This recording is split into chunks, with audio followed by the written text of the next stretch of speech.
ମୋ ନାଁ ହେଉଛି ରଞ୍ଜିତା ସାହୁ, ସଂସଦ ବ୍ଲକ ସାତପଡ଼ା ପଞ୍ଚାୟତ ବ୍ରହ୍ମଗିରି, ପୁରୀ ଜିଲ୍ଲାର ବ୍ରହ୍ମଗିରି।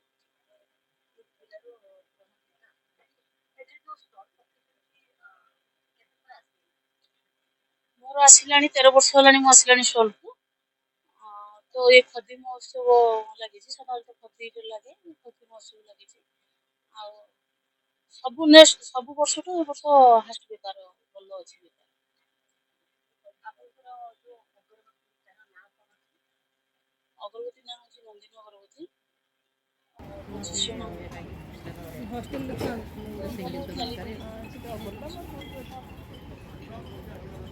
ଆମର ଗୋଟେ ଅଛି ରମ୍ପା ଚନ୍ଦନ ଅଛି, ମିକ୍ସ ଦିଆଯାଉଛି। 100 ଟଙ୍କା ପ୍ୟାକେଟ୍ ଅଛି, 50 ଟଙ୍କା ଅଛି, 20 ଟଙ୍କା ବି ଅଛି।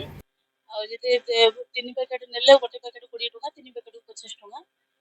ଆଉ ଗୋଟେ ଅଛି ଝୁଣା ବତୀ ଅଛି, 1200 କାଠିକି 180 ଟଙ୍କା ଦିଆଯାଉଛି। ଗୋଟେ ଝୁଣା ଚନ୍ଦନ ଅଛି 200 ଟଙ୍କା। ଆଉ ଝୁଣା ଚନ୍ଦନ ବଗୁଳ 5ଟା ଭେରାଇଟିର ଅଛି, ସେଇଟା ଦିଆଯାଉଛି 220 ଟଙ୍କାରେ, ଯୋଉଟା କି 1200 କାଠି ରହୁଛି। କମ ଶସ୍ତାରେ ଆଉ ବହୁତ କାଠି ପାଇପାରୁଛନ୍ତି ଲୋକ। ନାଇଁ, ପସନ୍ଦ ତ କରୁଛନ୍ତି, ଖୋଜିକି ଆସିକି ନେଇକି ଯାଉଛନ୍ତି। ଯୋଉ ଦିନ ମୁଁ ପ୍ରଥମ ଦିନ ଆସିଥିଲା ଯେତିକି ଦୁପାଟି ସେ ଅଲରେଡି ସରିଯାଇଥିଲା ଦିନ ଭିତରେ। ଏବେ ଦିଥର ବି ମାଲ ଆସିଗଲାଣି 7 ଦିନ ଭିତରେ। ବେନିଫିଟ ଭଲ ଅଛି।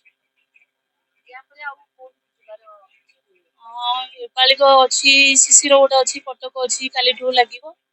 ଆଉ ଦ୍ୱିତୀୟରେ ଗୋଟେ ଅଛି 6 ତାରିଖ, କାଲି ବି ଲାଗିବ ପୁରୀ ଡିସି ହାଣ୍ଡିକ୍ୟାପ୍ଟର ଲୀଳାମଣ୍ଡଳ ହାଟରେ। ଆଉ ସୁଦେଶ ମେଳା ଗୋଟେ ଚାଲିବ ଆମର 10 ତାରିଖରୁ 14 ତାରିଖ ପୁରୀ ତାଳବଣିଆଠି। 3ଟା ଲାଗିବାର ଅଛି ଏଇ ଭିତରେ। ସାମ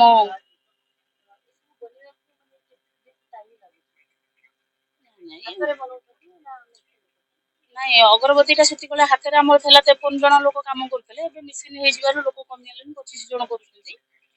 ଆଉ ଗୋଟେ ଗୋଟେ ଦିନରେ ବି 20 କିଲୋ 30 କିଲୋ ଆମ ଉପରେ ନିର୍ଭର କରୁଛି କେତେ କିଲୋ କାଢିବା ପାଇଁ। ଗୋଟେ ଯଦି ଜଣେ ବସୁଛି ଦିନକୁ ବି 20-30 କିଲୋ ବି କାଢି ଦଉଛି। ଯଦି 3-4 ଜଣ ସାଥି ହେଇଗଲେ ତାହେଲେ ବି 50 କିଲୋ କୁଇଣ୍ଟାଲ ବି ବାହାରି ପଡୁଛି କାଠି।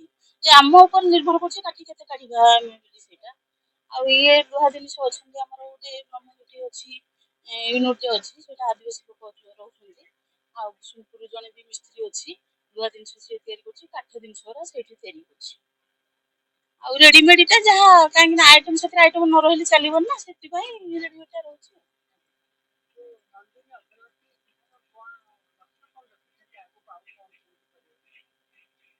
ଲକ୍ଷ୍ୟ ତ ଅଛି ଅନେକ, ହେଲେ ମୁଁ ଚାହୁଁଛି ଆକୁ ଆଉ ଆ ମଡେଲ ଟା ପ୍ୟାକେଜିଂ ମଡେଲ ଟା ନୂଆ ବିରି କରିକି ଆଉ ଟିକେ ଏଇ ନୁଟ ଆଗକୁ କରିକି ଆଗକୁ ଯିବାକୁ ଚାହୁଁଛି ଆଉ।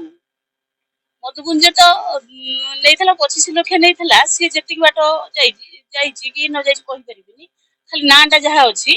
ତ ଅଗରବତୀ, ମୁଁ ନନ୍ଦିନୀ ଅଗରବତୀର କହୁଛି ଯେ ମୁଁ 2 ଲକ୍ଷ ନେଇକି ଯେତିକି ବାଟ ଯାଇଛି ବହୁତ ଯାଇଛି।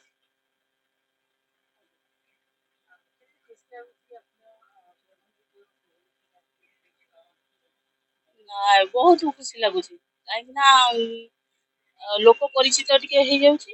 ଆଉ ଦ୍ୱିତୀୟରେ ମୁଁ କଣ୍ଟାକ୍ଟ ନମ୍ବର ନେଇକି ବି ନଉଛନ୍ତି, ଯେମିତି ଅନଲାଇନରେ ନଉଛନ୍ତି ସେମିତି ମୋ କଣ୍ଟାକ୍ଟ ନମ୍ବର ନେଇକି ଏତେ ତାଙ୍କୁ ଭଲ ଲାଗୁଛି ଦୁପଟା, ସେ କଣ୍ଟାକ୍ଟ ନମ୍ବର ନେଇକି ବି ଦୁପାଟି ନେଇକି ଯାଉଛି।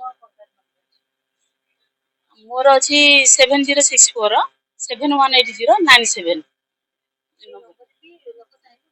ନେଇପାରିବେ। ନାଇଁ, ଯେତେ କାଉଣ୍ଟର ଯେତେ ଫୋନ କରୁଛନ୍ତି, ଆମ ରାମ ମନ୍ଦିର ପାଖରେ ଯୋଉ ଖଦୀ କାଉଣ୍ଟର ଅଛି, ରାମ ମନ୍ଦିର ସିଧା ଯୋଉ ଖଦୀ ଅଫିସ ଟା, ସେ କାଉଣ୍ଟରରେ ବି ମୋ ମାଲ ମିଳିପାରୁଛି ଭୁବନେଶ୍ୱରରେ।